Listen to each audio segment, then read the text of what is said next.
नमस्कार, स्वागत है आपका अपने YouTube channel NCERT study point पे और मेरा नाम है अर्जुन। तो आज हम क्लास 12th का जो पॉलिटिकल साइंस का सब्जेक्ट है,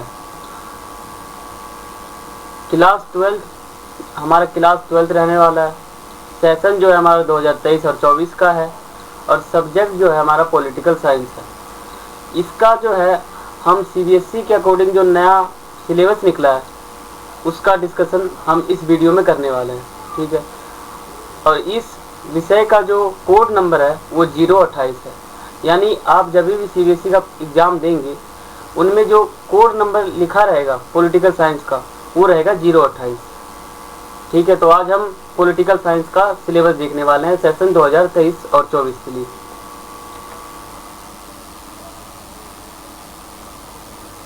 और ये जो सिलेबस है ये मैं आपको CBSE बोर्ड के अकॉर्डिंग बताने वाला हूँ। यानी जो CBSE बोर्ड ने जो नया सिलेबस इस साल निकाला है वो सेम टू सेम सिलेबस आपको इस वीडियो में मैं बताऊंगा, ठीक है। CBSE यानी central board of secondary education, इस CBSE का फुल फॉर्म है।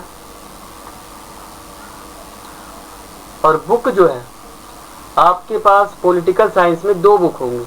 पहला तो होगा अपना विश्व वाला, यानी इसका नाम है समकालीन विश्व में राजनीति।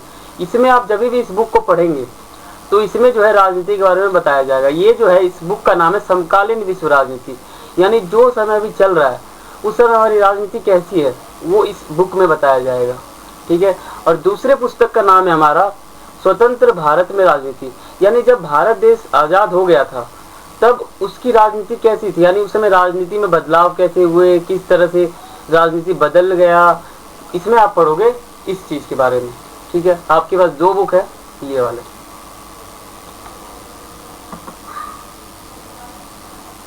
और अगर आपका कोई भी क्वेरी हो और आपको कुछ सवाल पूछना हो तो आप मेरे फेसबुक और इंस्टाग्राम पर पर्सनली आकर पूछ सकते हैं, ठीक है। आपको कोई भी सवाल पूछना हो तो आप मेरे यूज़र नेम सर्च मारना इंस्टाग्राम और फेसबुक पे, तो मेरा प्रोफाइल ओपन होगा, आप वहाँ पर मेरे से सवाल पूछ सकते हो, ठीक है।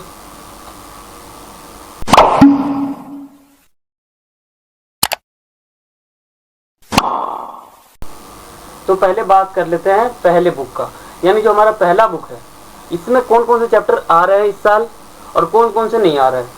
इस साल का मतलब है यानी सेशन 2023 और 24 में जो बच्चे क्लास 12th में आए हैं उनको इस बुक से कौन सा चैप्टर पढ़ना है, तो आप नोट डाउन कर लेना। आप एक पेन और कॉपी लेके बैठो ताकि मैं जो चैप्टर बताऊं आप साथी के साथ नोट डाउन करते रहो, क्योंकि वीडियो देखने का फ़ायदा तभी है जब आप इस वीडियो में बताए गए सभी चीज़ों को समझोगे, जानोगे, देखोगे, तभी ये वीडियो देखने का फ़ायदा है, ठीक है। तो आप एक पेन कॉपी निकाल लिया, चलो तो लिखो। जो हमारा चैप्टर फर्स्ट है यानी शीत युद्ध का दौर वो इस साल नहीं आ रहा है, यानी वो कटा हुआ है, ठीक है।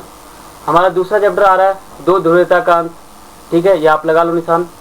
और चैप्टर 4 आ रहा है यानी सत्ता के नए केंद्र, ये आपके सिलेबस में आ रहा है। और जो 5वां चैप्टर है पहले बुक का समकालीन दक्षिण एशिया, ये आपका आ रहा है। जो 6ठा चैप्टर है संयुक्त राष्ट्र और इसी संगठन, ये आपका आ रहा है। और 7वां चैप्टर जो है समकालीन विश्व में राजनीति, ये आपका आ रहा है। और जो 8वां चैप्टर है पर्यावरण और प्राकृतिक संसाधन, ये आपका आ रहा है। और जो आपका 9वां चैप्टर है ग्लोबलाइजेशन यानी वैश्वीकरण, ये आपका आ रहा है, ठीक है। आप ये नोट डाउन कर लो। कर लिया, चलो आगे बढ़ते हैं। अब बात कर लेते हैं दूसरे बुक का, यानी जो हमारा दूसरा बुक है स्वतंत्र भारत में राजनीति। इसमें आपको इस साल क्या पढ़ना है, तो इसमें आपको पढ़ना है पहला चैप्टर जो आपका है राष्ट्र निर्माण की चुनौतियां, यानी जब हमारा देश आज़ाद हो जाता है तब हमारे देश के सामने प्रमुख चुनौतियां कौन कौन सी होती है, श्रेष्ठ विद डेस्टिनी क्या है, ये सब आप इस चैप्टर में पढ़ोगे, ठीक है। और आपका दूसरा चैप्टर डिलीट है, ठीक है। आपका तीसरा चैप्टर आ रहा है नियोजित विकास। फिर आपका चौथा चैप्टर आ रहा है भारतीय विदेश नीति। फिर आपका जो है दूसरे चैप्टर और 5वें चैप्टर को दोनों को मिक्स करके एक नया चैप्टर बनाया गया है भारत में दल एवं दलीय व्यवस्था। ये चैप्टर आपके सिलेबस में है, यानी इस चैप्टर के बारे में आपको बुक में ज़्यादा जानकारी नहीं मिलेगी। ये चैप्टर जब मैं आपको पढ़ाऊंगा तो उसमें आपको एक एक चीज़ बताऊंगा इस चैप्टर का जो आपके बोर्ड एग्जाम में आने वाला है, तो आप इसको भी नोट डाउन कर लो। और आपका जो 6ठा चैप्टर है लोकतांत्रिक अभ्युत्थान, इसको लोकतांत्रिक पुनरुत्थान, लोकतांत्रिक पुनः निर्माण, इनको बहुत सारे नामों से जाना जाता है। ठीक है, तो आप इसको जो है नोट डाउन कर लो। और आपका जो 8वां चैप्टर है क्षेत्रीय आकांक्षाएं, ये चैप्टर आपका आ रहा है। ठीक है, और आपका जो 9वां चैप्टर है दूसरे बुक का, भारत की राजनीति में नए बदलाव, यानी जो भारत है इसकी राजनीति में नए बदलाव क्या क्या हुए, ये आप इस चैप्टर में पढ़ोगे। ठीक है, आप अब आपने नोट डाउन तो कर ही लिया होगा। ठीक है, तो आगे बढ़ते हैं। तो आप ये जानते होंगे कि जो आपका बोर्ड एग्जाम है उसका जो पेपर होगा वो 80 नंबर का होगा, 20 नंबर का आपका प्रैक्टिकल होगा। प्रैक्टिकल का मतलब होता है कि ऐसा टेस्ट जिसमें बच्चों का शारीरिक रूप से मानसिक रूप से जो टेस्ट लिया जाता है उसी को प्रैक्टिकल कहते हैं। ये प्रैक्टिकल जो है ये प्री बोर्ड के बाद और बोर्ड से पहले लिया जाता है। ये आपका होता है 20 नंबर का। ठीक है, तो इन दोनों को मिला के होता है 100 मार्क्स, यानी आपके टोटल पॉलिटिकल में 100 मार्क्स के बनते हैं।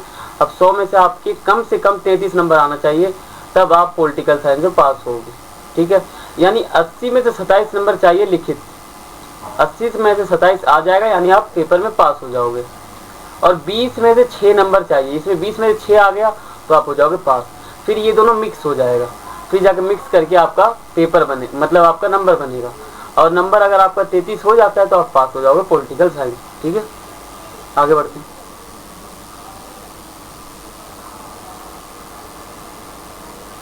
तो जो है आपको मैंने ये तो आपको बता दिया, तो आप ये भी जान लो कि जो आपके ये जो सिलेबस है, यानी जो चैप्टर आपके दोनों बुक में से आ रहा है, इन चैप्टर में आपको पढ़ना क्या क्या है। तो मैं ये आपको बताता हूँ कि इस चैप्टर में जो है आपको पढ़ना क्या क्या है। तो जो है आपको इस चैप्टर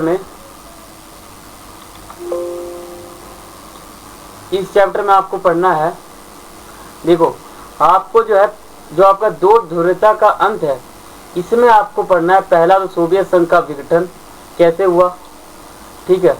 दूसरा आपको पढ़ना है कि एक ध्रुवीय विश्व कैसे हुआ, ये आपको पढ़ना है। फिर जाके मध्य पूर्वी संकट जो था ये आपको पढ़ना है। फिर जाके जो है आपको खाड़ी युद्ध था ये आपको पढ़ना है। लोकतांत्रिक राजनीति में लोकतंत्रीकरण ये आपको पढ़ना है। और जो 21वीं सदी में अरब स्प्रिंग था, अरब स्प्रिंग का मतलब होता है कि अरब के देशों में जब लोकतंत्र एकदम से बढ़ गया उसको कहते हैं अरब स्प्रिंग। स्प्रिंग का मतलब होता है उछलना, तो अरब के देशों में जो लोकतंत्र की उछाल आ गई उसी को कहते हैं स्प्रिंग, अरब स्प्रिंग, ठीक है। और आपको दूसरे चैप्टर में आपको पढ़ना है, यानी आपका जो चैप्टर है तीसरा चैप्टर आपका डिलीट है, ये चौथा चैप्टर है आपका सत्ता के नए केंद्र। यानी सत्ता के नए केंद्र का मतलब है जब अमेरिका एक महाशक्ति बच गई तब कुछ राष्ट्र और कुछ संगठन ऐसे उभर के सामने आए जो ऐसे लग रहे थे कि वर्तमान समय में, यानी जो उस समय ये सब जो है आने वाले समय में अमेरिका को टक्कर दे सकते हैं, एक महाशक्ति का निर्माण हो सकता है। और वैसे आपको इस चैनल पे ये सारे चैप्टर करा दिए जाएंगे जल्दी जल्दी, ठीक है। तो आप इस चैनल को सब्सक्राइब कर लें ताकि जो है इस पर कोई भी वीडियो डाले तो आपके पास इसका नोटिफिकेशन आ जाए और आप इस चैप्टर को आराम से पढ़ सको, ठीक है। तो आपका जो 5वां चैप्टर है समकालीन दक्षिण एशिया, इसमें आपको पढ़ना है कि दक्षिण एशिया में जो लोकतंत्रीकरण था इसमें संघर्ष क्या थे, शांति क्या थे, इनके प्रयास क्या करे गए, जैसे पाकिस्तान, नेपाल, बांग्लादेश, श्रीलंका, मालदीव, ठीक है। और आपका जो अगला चैप्टर है संयुक्त राष्ट्र और इसके संगठन, तो आपको इसमें जानना है कि संयुक्त राष्ट्र संघ की स्थापना कब हुई। तो मैं बताता हूँ, जो है संयुक्त राष्ट्र संघ की जो स्थापना हुई थी 1945 में हुई थी, ठीक है। तो ये आपका है। और जो अगला चैप्टर है समकालीन विश्व राजनीति, तो इसमें आप समझना कि इसमें जो आपको पढ़ना है सुरक्षा का अर्थ क्या होता है, फिर सुरक्षा के प्रकार क्या होते हैं, फिर इसमें एक नया टॉपिक ज्वाइन हुआ है आतंकवाद, ये भी आपको पढ़ना है। और अगला चैप्टर है पर्यावरण और प्राकृतिक संसाधन, इसमें आपको पढ़ना है पर्यावरणीय आंदोलन क्या क्या थे, वैश्विक तापन को कम कैसे किया गया, ये हम लोग को नुकसान कैसे पहुंचाया, इसके प्राकृतिक संसाधनों के संरक्षण के बारे में आप पढ़ोगे इस चैप्टर में। ये सब आपको पढ़ना है। यानी आपका जो सीबीएसई का पेपर बनेगा वो आपको उसमें जो क्वेश्चन उतरेंगे, यानी जो क्वेश्चन उसमें बनेगा वो यहीं से बनेगा, इन्हीं में से बनेगा। ये जो आपको पढ़ने के लिए दे रखा है ना, इसी में से आपका पेपर बनेगा बोर्ड एग्जाम में। तो आप इसी में से पढ़ें। जब भी आप मान लो ये चैप्टर आप पढ़ोगे, इस चैप्टर को आप जब पढ़ोगे तो ये चीज़ जरूर पढ़ लेना, यानी जो ये सब है इसको जरूर पढ़ना पड़ेगा, क्योंकि ये जो टॉपिक है इस चैप्टर से पूछा जाएगा बोर्ड एग्जाम में, ठीक है। तो आप जो है ग्लोबलाइजेशन की बात करते हैं। ग्लोबलाइजेशन को वैश्वीकरण भी कहते हैं और भूमंडलीकरण भी कहते हैं, ठीक है। तो तो इसमें पढ़ना है आपको वैश्विक गणित से क्या आता है, यानी वैश्विक गणित का अर्थ क्या है, अभिव्यक्तियाँ क्या है और वाद विवाद क्या है इसमें। ठीक है, अब बात कर लेते हैं दूसरे बुक की, यानी दूसरा बुक जो है हमारा स्वतंत्र भारत में राजनीति। तो इसमें आपको पढ़ना है राष्ट्र निर्माण की चुनौतियाँ, यानी जब राष्ट्र निर्माण हुआ तो राष्ट्र निर्माण कैसे हुआ, सरदार वल्लभ भाई पटेल जी का इसमें क्या भूमिका था, राष्ट्र निर्माण पर नेहरू जी का दृष्टिकोण कैसा, नजरिया कैसा था, विभाजन का विरासत क्या था, शरणार्थी क्या था, पुनर्वास, चुनौतियाँ, और जो कश्मीर की समस्या थी, यानी जो कश्मीर में समस्या आई थी उस समय, वो आपको इस समय पढ़ना पड़ेगा इसमें सब कुछ। और जो भाषा पर राजनीति संघर्ष जो था, यानी भाषा को लेकर जो राजनीति पे संघर्ष उभरा और भाषा के आधार पर जो राज्यों का गठन हो गया, ये आपको पढ़ना पड़ेगा। ठीक है, और जो नियोजित विकास का चैप्टर है, इसमें आपको पढ़ना पड़ेगा कि भारत का जो आर्थिक विकास है उसका बदलता स्वरूप कैसा था, जैसे योजना आयोग, पंचवर्षीय योजना, राष्ट्रीय विकास परिषद, नीति आयोग। ठीक है, इसमें आप ये पढ़ोगे नीति का फुल फॉर्म क्या होता है। नीति का फुल फॉर्म होता है national institution for transforming India. ठीक है, नेशनल का ये जो नीति का है ये फुल फॉर्म होता है।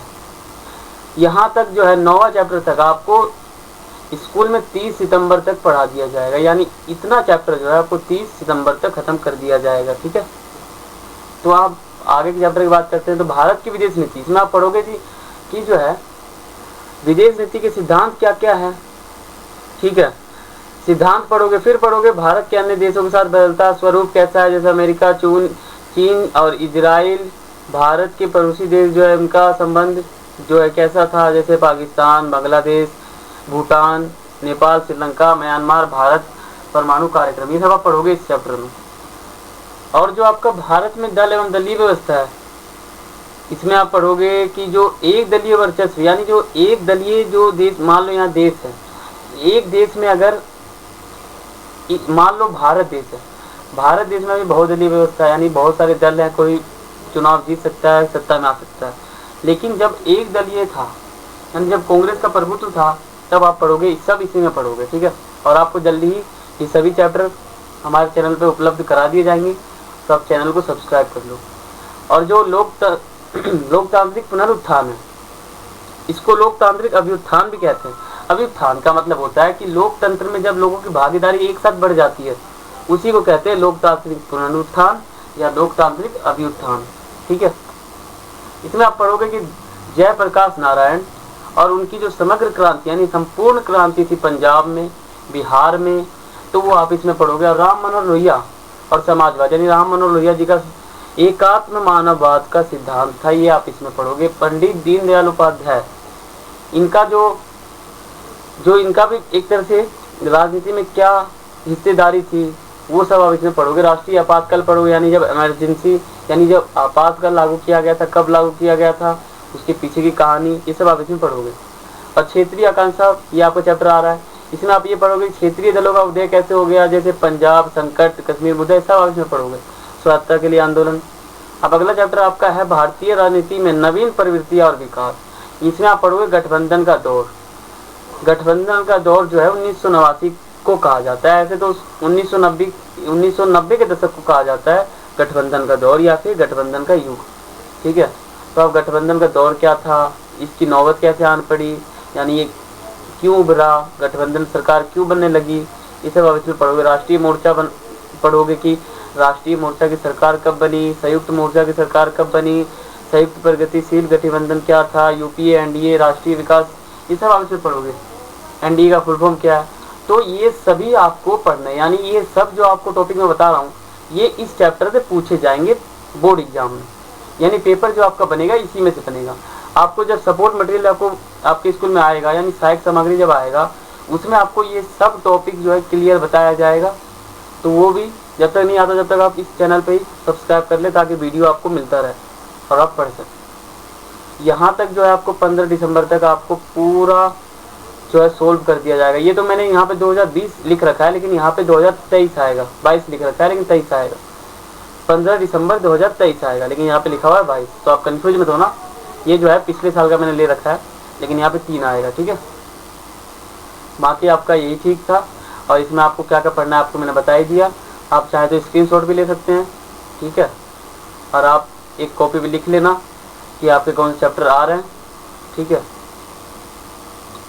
तो जो है, और आपको मैंने जो है ये मैंने आपको बता ही दिया था कि जो है आपको मैंने ये बता दिया था कि इस चैप्टर में आपके कौन से आ रहे हैं, कौन से नहीं आ रहे हैं।